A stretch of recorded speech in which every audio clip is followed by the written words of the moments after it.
Good morning, sunshine. The earth says hello. Hello, everyone. So, I just want a few moments of your time to talk about something really important. Masculinity in America. People probably weren't expecting that, were they? So, basically, I've been wanting to do this video for a while, but I really wanted to think on exactly what I wanted to say. So, let me break it down for you. In America, and I'm sure many other countries, I'm just talking about America because this is from personal experience. So, in America, men don't have it easy either. They are constantly told that they have to be strong, not show emotion because that is weak.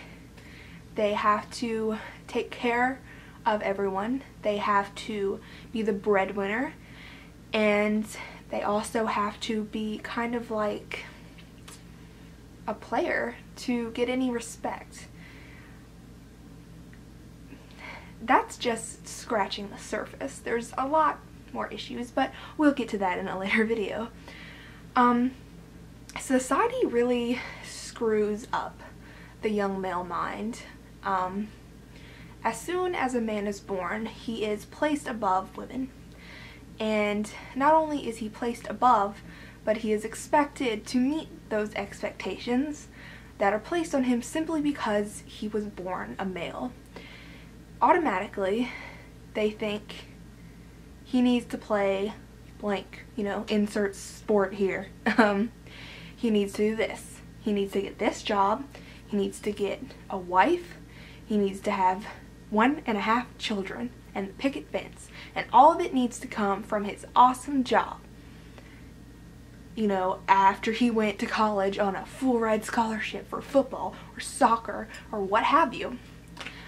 This kind of thing tells men as soon as they arrive on this earth, you have to be da da da da da da da, and they list out everything. And if you are not da da da da da, then you are weak, gay, pathetic, not a real man, etc. I mean, the list goes on.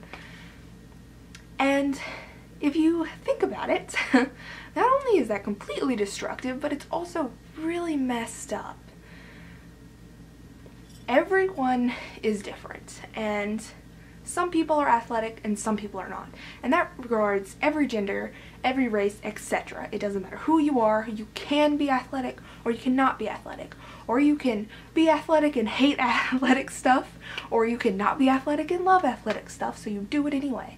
It doesn't matter. And being male has nothing to do with it, but people put this, they just thrust this crap on men as soon as they come into the world.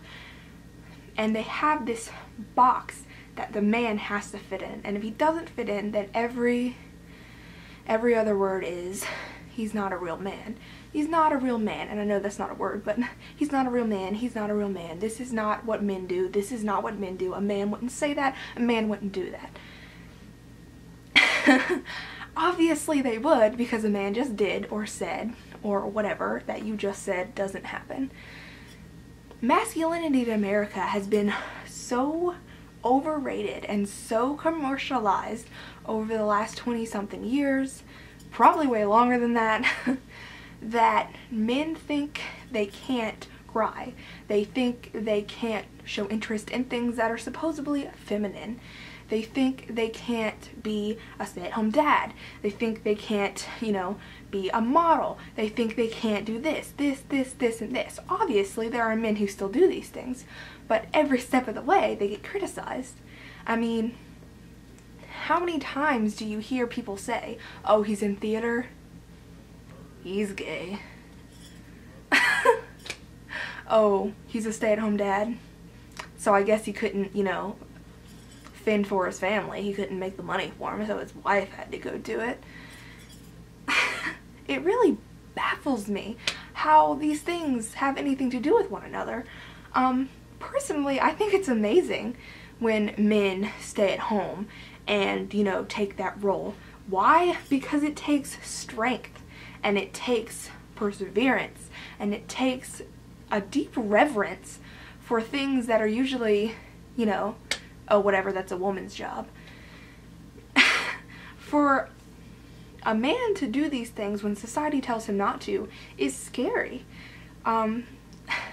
You are constantly belittled and broken down for doing these things, which is why so many men today are walking around being fake. They're, you know, pretending not to have emotions. They're kind of fending off their own emotions, and they're going into jobs or going to schools or joining clubs and activities and athletics that they hate doing simply because they think it will make them appear more manly. So basically what happens is these young men are told these things and they internalize them, and whether they follow them or not, it's always going to be with them. And it's the little voice in the back of their head that tells them, don't you dare cry, you pansy. You know, you can't take home egg. You're a man. Man up. Grow a pair. And to have that in the back of your head every time you try to do something in your own life is really hard to deal with. And some men deal with it better than others. It really just depends. But the point is, there is no such thing as a list of things that are manly and are not manly. If you are a man, you are a man. You are a man, no matter what you do or, you know, whatever. If you identify as a man, as a boy, whatever you want to call it, if you identify that way, then that is what you are. And I don't care if you love the color pink, or if you like to bake, or if you're a stay-at-home dad, or if you're a friggin' football player. It doesn't matter. From one side to the other, you're just a man. And being a man does not mean you have to be hard, and it doesn't mean you have to take care of everyone, and it doesn't mean that you have to be closed off. And although society tells you these things, screw them. Society has gotten so many things wrong since the beginning of time. Why listen to them now? And all our hands are muskets and pots erupting. Oh, we love it all. We summertime.